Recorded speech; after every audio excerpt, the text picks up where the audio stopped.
Good news out of Washington State today. Senate Bill 5282 has finally seen the light of day, thanks to largely to Bruce and Joanne Glant out there, who are fighting for their freedom of their son and against the stings that have imperiled a lot of us and gotten us in trouble for crimes we never intended to commit. The idea that the State Patrol wants everyone to know, and others, is that people go on adult dating sites looking for children, which is flatly not true. It is rare that that happens at all. And if it ever happens at all, it's a result of what police do on these sites. And I can only say that because, judging by statistics, judging by talking to certain officers quietly, where they don't want anybody to know the truth publicly, and by the many, many people who have been caught up in these things, police officers employ a turnkey system, talking as an adult for many, many conversations before they turn the tables and claim that the person is underage. Washington State Patrol has been asking for this, um, being facetious. They've not been asking for this oversight board. No police department wants an oversight board because they want to act with impunity. But WSP has earned this, like the Virginia police as well, because of the simple fact that there have been so many egregious abuses of the Constitution and rule of law, and not to mention civil rights of people. So this purports, were it to pass, that the Washington State Patrol must take very careful uh, statistics. It must have its operational guidelines, procedures, goals, etc., reviewed by this particular group, and it will have to be approved at some level, or certainly they have investigatory powers. Now, we do have a similar thing out here in Virginia.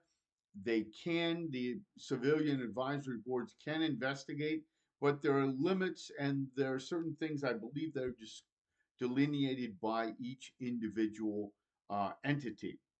Not every um, political jurisdiction out there, city, county, etc., has this oversight board. There's only about 9 in Virginia, which is a travesty.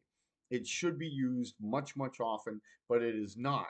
And you need to contact your board of supervisors and say, do we have one of these?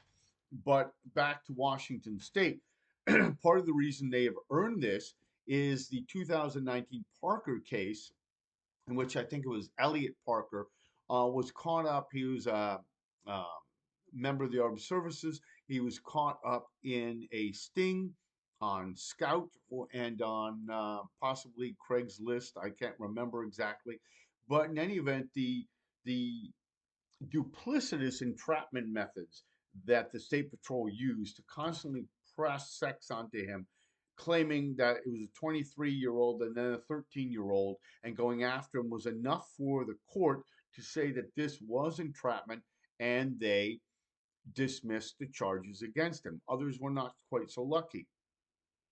And of course, you have to raise that defense. You have to raise it at trial. You have to preserve it. You have to bring it into the appeals court, and it's a lot of effort. And if you don't preserve it, very often it doesn't go. That doesn't mean it didn't happen. It just means it wasn't preserved. Remember, there's 1,000 rules of court. All day I've been hammered by trolls on various platforms out here, attacking me through text and telling me that I am guilty and I didn't do this right and I didn't do that right, but they don't know anything about these cases. They have no idea what actually is happening.